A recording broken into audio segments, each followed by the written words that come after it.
It's never fun when one franchise moves to another city and basically all its history goes poof out the window with that team in a sense. In the NFL, there's been only a few major examples. You have the Cardinals who moved from Chicago to Phoenix, then, Chicago to St. Louis to Phoenix, and then, you know, Cardinals fans of old have to realize that, Arizona's got all their history and all that. Will they remember Chicago or St. Louis? Probably not.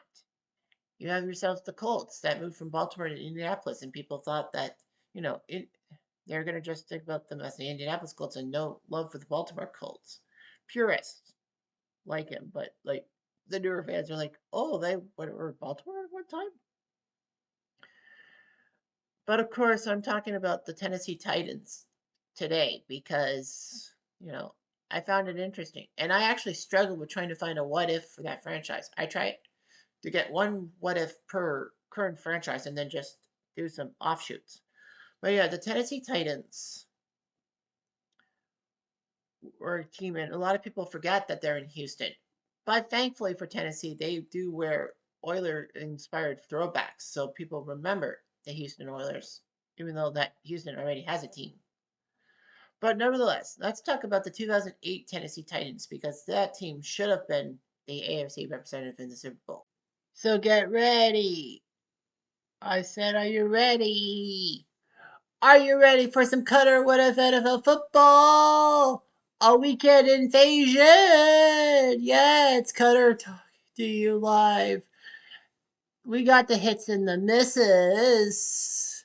So come join me for all the fun. All the rowdy friends come in. It's the weekend, y'all. Are you ready? Yeah, let's do this, baby. Yes. So the story of the Tennessee Titans starts with the Houston Oilers. But in technical terms, I will be talking more about the Houston Oilers when I do my Houston Oilers what if. Of course, it's randomized and all that. So anyway, long story short, the Houston Oilers were the big AFL team in Houston. And they were competing for fans from Texas because Dallas had a team. The Dallas Texans were in the AFL for a few years before moving to Kansas City. And the NFL put Dallas as an expansion team just to offshoot the Texans. Houston were decent and all that. They had George Blenda, they had Charlie Hennigan, they had a few other good players from Houston. Then, when they came into the NFL, their true colors were exposed as frauds and all that with a pair of 1 in 13 seasons. But the others using the draft, using Bum Phillips quite well, and of course Earl Campbell, picking up Earl Campbell first overall, helped the others improve overnight into a playoff team. They had two big run-ins with Pittsburgh in the the AFC title game. One was a 34-5 blowout, and one was a seemingly Oilers win, or at least a tie, when Mike Renfro allegedly did not make a catch out of bounds. But he did make the catch in bounds. If an instant replay were allowed, he had that touchdown. Houston would be okay in the 80s while Earl Campbell left for New Orleans. Dan Pastorini left for Oakland. They did get Ken the Snake Stabler for a few years. And all that. And then, of course, the Oilers having the issues here. And I have issues because I freaking was supposed to make a cliff note about Houston and not describe them in detail. But that's what happens when you get on a tangent. Nevertheless, Houston, decent team, 1993 choke job, and all that. So, what can I say? Houston did not have the fan base because the Saints or Oilers rally actually had fewer than 50 fans. So thus, you knew that was bad luck. So anyway, the team was moved to Tennessee. They went to play a year in Memphis and then a year in at Vanderbilt Stadium, and then they went to Nashville to the new Adelphia / Nissan Stadium.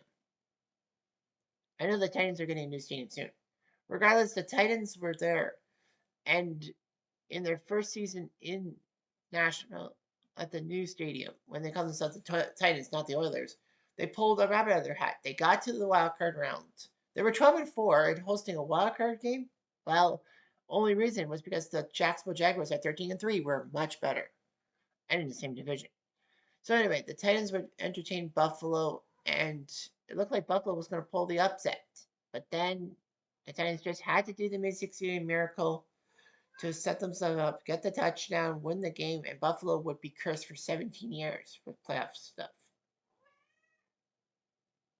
As a cat agrees with me.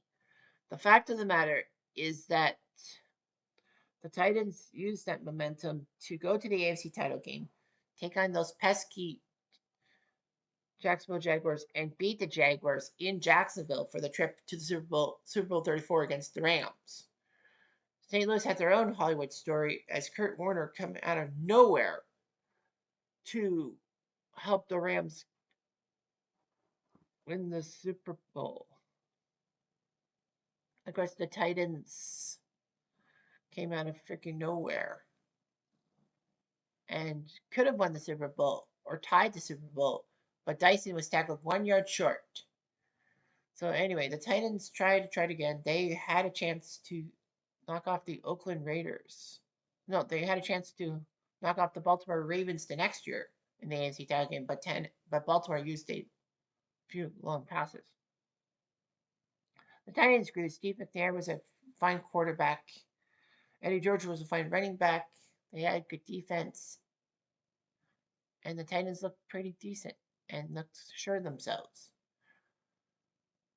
Recently, they've had a few playoff wins, especially one in Baltimore against the Baltimore Ravens in a division round, which Baltimore was heavily favored. And the Titans did a lot of things. So let's talk about the 2008 Titans, the team that ended up being my representation for the what if. Anyway, so the 2008 Tennessee Titans season, it was the team's 49th as the Oilers/Titans, 39th in the NFL. They're 12th in Tennessee, and they're 10th as the Titans. Everyone thought the Titans were doomed, and that they were 10-6 in 2007, but a lot of people said that they were not going to do well.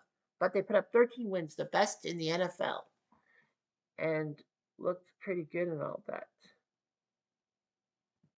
They had a super defense, and they lost in the division round.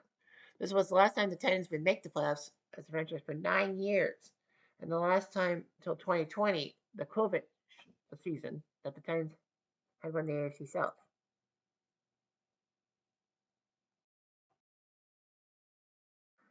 Nevertheless, they had a decent draft. Chris Johnson was a good running back out of East Carolina, who would be megastar and all that. The Titans had a veteran by the name of Kerry Collins at QB, Penn State icon. He did well for a few other teams. Vince Young was also at QB. To a young Vince Young that they were trying to mold into a good quarterback, but he just didn't. Running backs, they had Chris Henry and Lendell White already, but Chris Johnson joined them and made a little thing happen to them. As a wide receiver, they had Chris Davis, Justin Gage, and Justin McCarrons. Algie Crumpler and Bill Scaife were their tight ends. Kevin Mileway, Michael Roos, and Jake Scott were their offensive line stars. Jacob Ford, William Hayes, Albert Hainsworth, Javon Curse, and Kyle Vanderbush were on the defense. Hugh Bullock, David Ford, and Stephen Tulloch are your linebackers. Cortland Finnegan, Michael Griffin, Nick Harper, and Chris Hope and Tyrone Poole were all in the backfield, defensive backfield.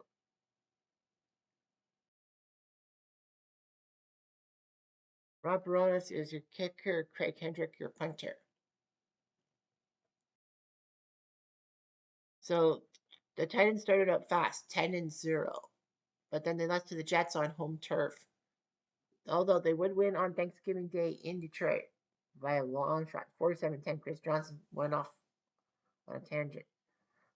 They got pummeled by Houston and Indy, but they still were the AFC South champions, and they still were the best team in the AFC.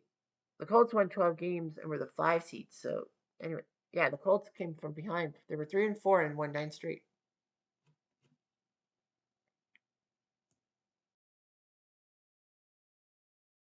Yep. So yeah, they lost to the Jets. That was kind of awkward and all that. But yet, it was the Thanksgiving game and all that. Chris Johnson did what they could.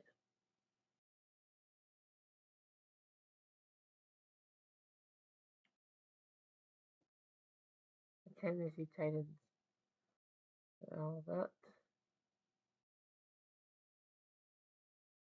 Tennessee were 13-2. Yeah, basically the Titans rested a lot of their starters. The Colts won the game. So then they went to the division round. Greg Gumbel, the late Greg Gumbel, alongside Dan Deerdorf calling the games. The Titans were number one, hoping to make sure they can take care of the Baltimore Ravens.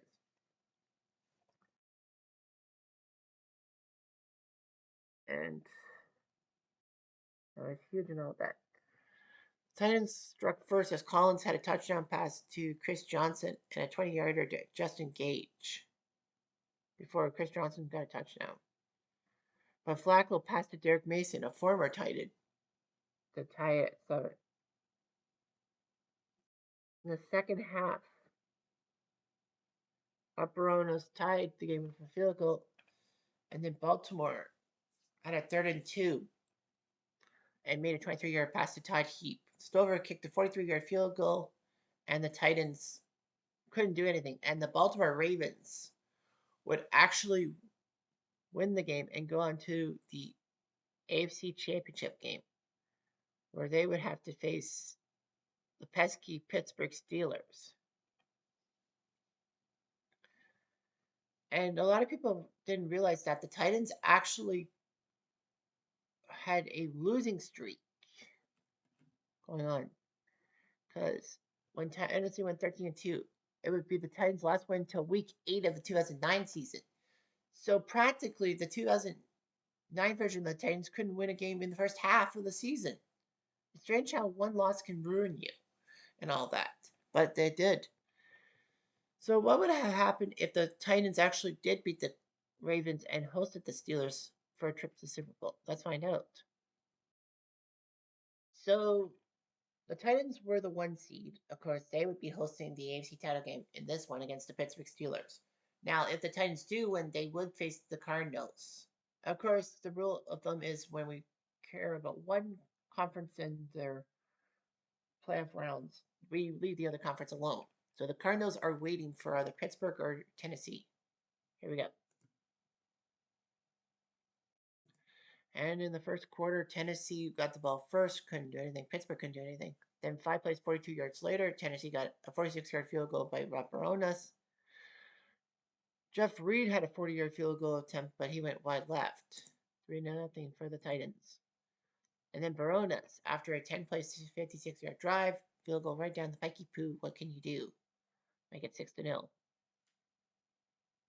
And then Tennessee again with a field goal to make it 9-0. 45-yard field goal. And then Pittsburgh got a touchdown, 6-play, 82-yard drive in the final few minutes. Willie Parker scored a touchdown with 55 seconds left. Scored a touchdown. And then they got the extra point. So they make it 9-7. Ward got some yardage at the end, but they couldn't score. In the third quarter, Landell White fumbles the ball. Pittsburgh gets it back, goes for a 22-yard field goal, and it's 10-9 with 11-play, 52-yard drive. In the fourth quarter, there were some balls and all that. In the final 2 minutes, Tennessee was down 10-9.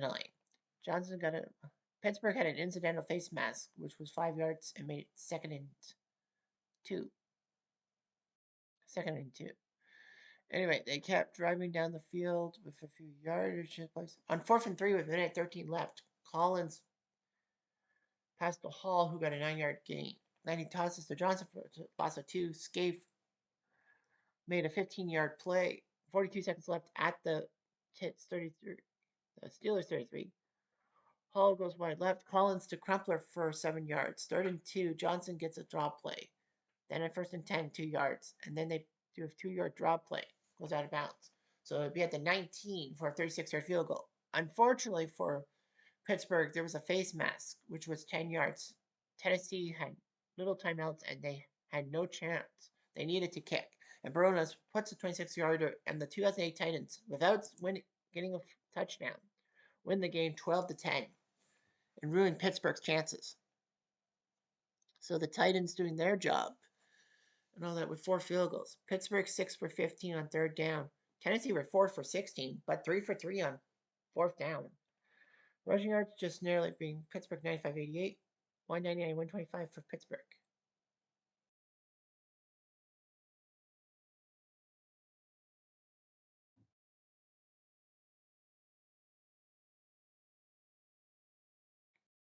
Roethlisberger 11 for 23, 208.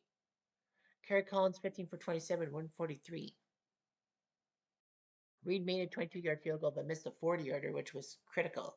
Baronas from 46, 33, 45, and 26. So that means we go to the Super Bowl. They're going to the Super Bowl. That's in 2018. Now, the Cardinals had home field because they were wearing their red jerseys. And we have to choose a stadium, and it was... Where is Miami Stadium? Not Joe Robbie. Unless they really... Yeah, Sun Life Stadium. The weather was about 75. I think it was like 75, but no bad weather. So yeah, they had to face the 9-7 Cardinals, who were the home team. Making sure that their thing is up to date. All right. So do the Titans take care of the Cardinals? The answer is yes, they do. The Titans. Well, they got the ball first to start the game, and then Chris Johnson on a 9-yard play. Well, they went 4 plays, 77 yards. Chris Johnson with a touchdown on the right side. They kick a field goal. I mean, the extra point. What am I thinking? Here. And then on an 11-play, 84-yard drive that took 6 minutes, the Titans went down the field. Collins threw a nice pass to Justin McCarrons, who got the touchdown to make it 14-0. In the second quarter, Neil Rackers kicks a field goal to make it 14-3. And then Rackers gets another chance with under 2 minutes to kick a field goal. It's about 14-6. Tennessee marches down the field with 17 seconds left in the half. Baronas goes 39 yards up the gut. That's good. 17-6 tits. Sorry, that's how I pronounce it. Anyway, Tennessee on the second possession of overtime of the third quarter, Chris Johnson gets a touchdown pass, making it 23-6. 24-6. Yeah. The Cardinals were unprepared. Then Collins gave Crumpler a touchdown. So the Titans win the game quite easily, 31-6. Kurt Warner could not engineer another comeback. Chris Johnson was named MVP. He was a rookie, but hey, whatever works. Touchdown run, Collins to McCarrons, Young to Chris Johnson for a touchdown, and then Collins to Crumpler. So 31-6. Hits were 5 for 12 on 3rd down, 5 for 19, the Cardinals on 3rd and 4th down combined. Running yards, Tennessee beat Arizona 108-91. Passing yards, 280-201. Kerry Collins puts up a renaissance. Yeah, Johnson, 67 yards and a touchdown. Running the ball, 43 yards and catching the ball. Touchdown. Wait, Vince Young came in. I guess Young came in for the last touchdown. 2 for 5, 47 yards. He threw a touchdown in the Super Bowl. Collins, 15 for 28, 233 and 2 touchdowns. Warner, 22 for 39, 229. I guess he got knocked out or something, Collins. Nevertheless, Baronas made a field goal, Rackers made 2, and the Titans ruled the roost and would have won the Super Bowl against the Cardinals if they got the chance to. If it wasn't for those pesky Ravens, I think the Titans would have won the Super Bowl and finally brought the Houston Oilers / Tennessee Titans fans together. But we'll never know. Anyway, I'm Jeff. I'm going to do.